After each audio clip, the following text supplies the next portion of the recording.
Tonight on the Muskie Daily, the new men's basketball coach Travis Schwab is ready for the first game of the season. We'll see how Muskegon University is going green. And how the community's food pantry gathers food for Wednesday nights.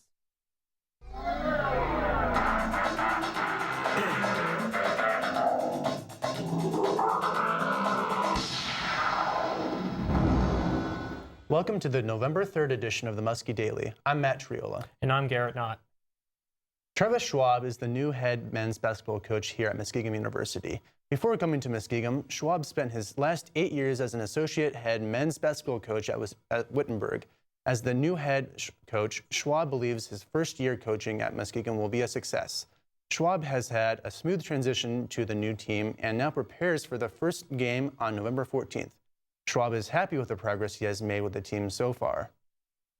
I've been very, very pleased with how our guys have responded to a whole new situation, a whole new set of expectations, a whole new demand on work ethic and attention to detail. We've had a good couple days of practice here. We're really excited.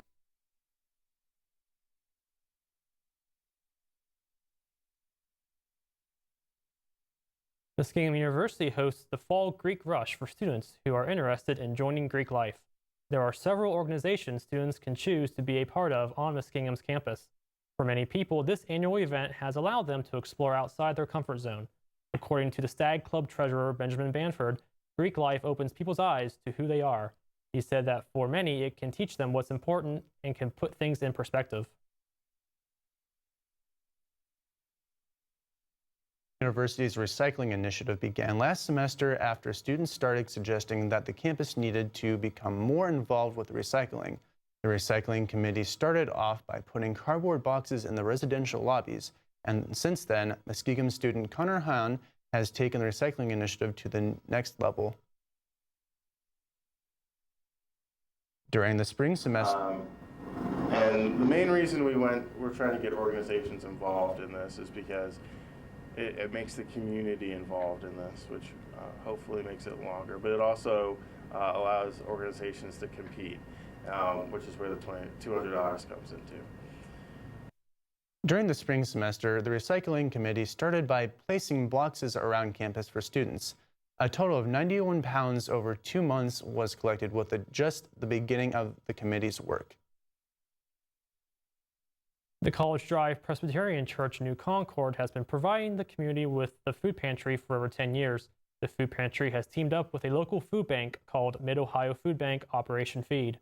According to the College Drive Presbyterian Church, Reverend Ann Wyrick, the food pantry is currently serving 170 families with support from volunteers. In Muskegon County alone, the food bank works with 16 different agencies, such as soup kitchens, shelters, after-school programs, and the USDA. A group of students in the small group communication class is hosting a fall festival this Saturday. There will be games such as bobbing for apples, three-legged race, and sack races.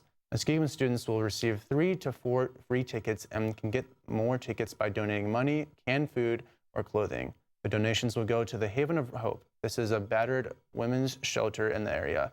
The festival will be held in the Recreation Center and start at 11. Brad Roberts, a student in the small group communication class, shares his experience about the fundraiser. All this semester, we've had time to meet in groups and kind of talk about stuff, and we've put stuff out in the B Shank. We've gotten funding finally for the stuff. We've talked about different ideas we want to do. We're basically doing a fundraiser from nothing. And that's kind of what the project has been. After the break, we will be taking a look at the business use of drones. And looking at Starbucks' new seasonal drinks for the fall season. We have the music. We have the cameras. We have the talent. Orbit Media, where the magic happens. On the story. On the quad. On the scene. This is the Muskie Daily. A Texas man dying from a rare form of cancer has just one final wish. He wants to see the new Star Wars movie before he passes away. That wish has now gone viral. Keith Garvin spoke to the Star Wars superfan. We actually wrote some fan fiction novels. Daniel Fleetwood has been a Star Wars fan from the time he was 8 or 9 years old. 12 years ago, he was even the subject of an article in his hometown newspaper for camping out for tickets. His greatest hope now is also his dying wish to see the latest installment of the movie before he passes away. Judging by how progressive the disease has gotten in the past 2 months, I really don't think that I'll be able to make it. The Force Awakens is scheduled for nationwide release on December 18th. Back in July, Daniel's oncologist gave him only 2 months to live from a rare form of connective tissue cancer called spindle cell sarcoma. By that count, Daniel should have already passed away, but believes he's hanging on to see the movie. I just love Star Wars. And, I mean, with everything I got, I love Star Wars. Daniel is in hospice care at home now, spending as much time as possible with his wife Ashley, and hoping beyond all hope to see that Star Wars film before time runs out. It's a commitment, and he still has that commitment, that drive, and that love, and I think that it's a beautiful thing. Even if it's just a movie, that's magic for a lot of people. I really don't think that I'm going to make it. Please do what you can. Help me. Daniel is hoping Walt Disney Studios will allow him to screen The Force Awakens early. His online campaign is getting support from some Star Wars royalty, actors Mark Hamill and Peter Mayhew, better known as the Star Wars universe as Luke Skywalker and Chewbacca, tweeted their support for Daniel. So has actor John Boyega, who plays a new character named Finn in The Force Awakens. The studio hasn't publicly responded to the request. Consumer drones are becoming big business, and big businesses are hoping to deploy drones. This rapid growth in the industry is quickly turning pioneers into corporate giants. CNN's Christy Lou Stout paid a visit to the company that holds a dominant share of the consumer drone market. Whoa! From being coveted by Cartman on South Park to crashing on the lawn of the White House, if you see a drone, it's probably made by DJI. The company behind the distinctive Phantom is the leader in consumer drones with an estimated 70% of the market. But what you might not realize is that this industry pioneer is based in China. We base our technology and our manufacturing and our R&D here in China because everything is much more accessible, just quicker to develop products. Being based in China has its advantages. DJI can design a part in the morning, drive it to a nearby factory, and have it manufactured that afternoon. And looser regulations in the U.S. mean it is simpler for DJI to get their drones in the air in China. It is easier to go out and just test and fly here, whereas if you're in the U.S., you do have to get you have to get licensing and all that to be able to do things commercially. That is one of our advantages. The U.S. has begun allowing a limited number of companies to test commercial applications for drones. The U.S. is also DJI's biggest market.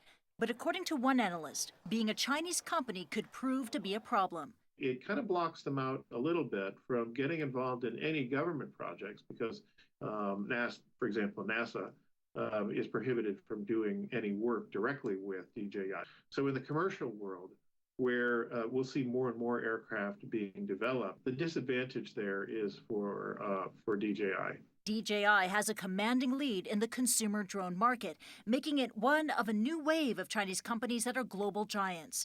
And DJI says it is down to the company's history of innovation.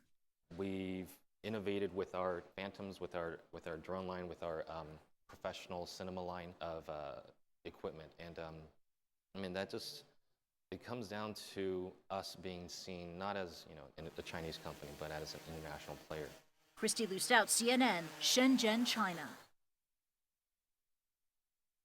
We will be taking a short break. And we will be coming back with your weather forecast and Muskie Sports.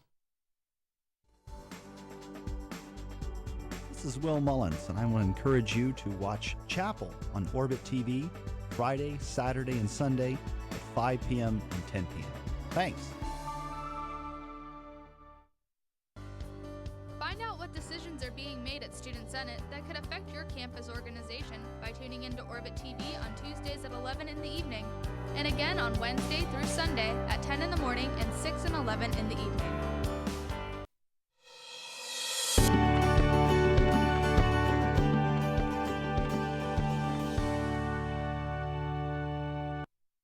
Tonight's forecast looks mostly clear, light and variable wind with a low around 47.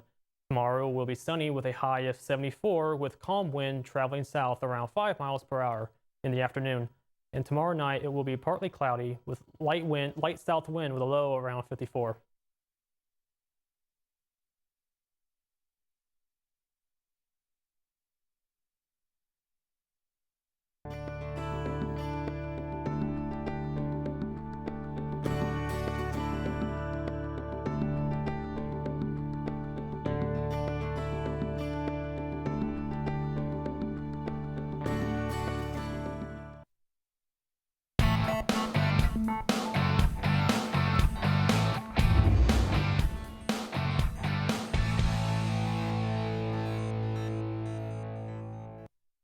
The Muskie volleyball team swept through John Carroll and Denison on Saturday, October 31st.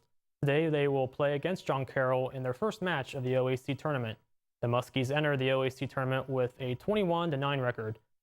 This is the most wins the team has had since 2008, which was when they made it to the NCAA tournament. The Muskies had 1,348 kills, 1,259 assists, and 196 blocks overall.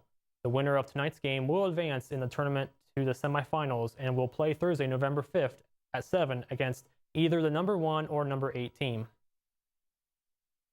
The Muskies faced off against the John Carroll Blue Streaks in football action on October 31st at University Heights.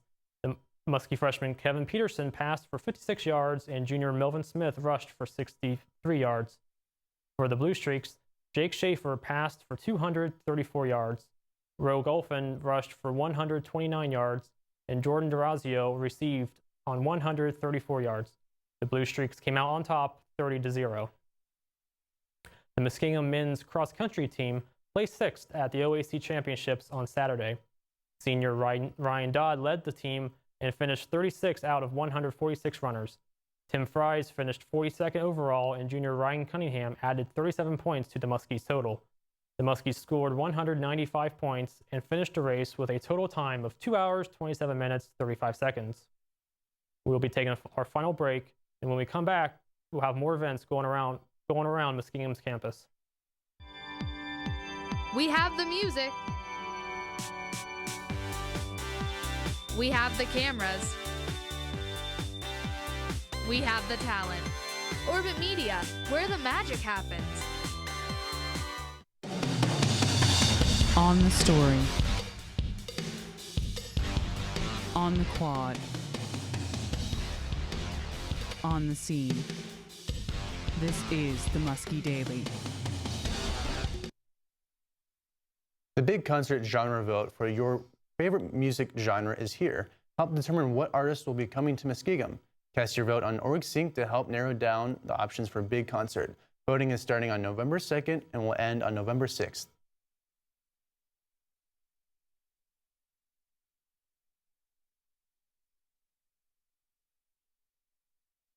There will be a Pregnancy Rights and Resources panel this Wednesday on November 4th at 7 in the evening in the Chest Social Hall.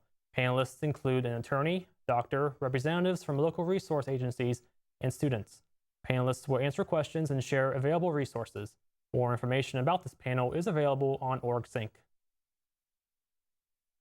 Muskegon Programming Board presents a free show by Mission Improbable on Saturday, November 7th at 9 in the evening in the bottom of the chest.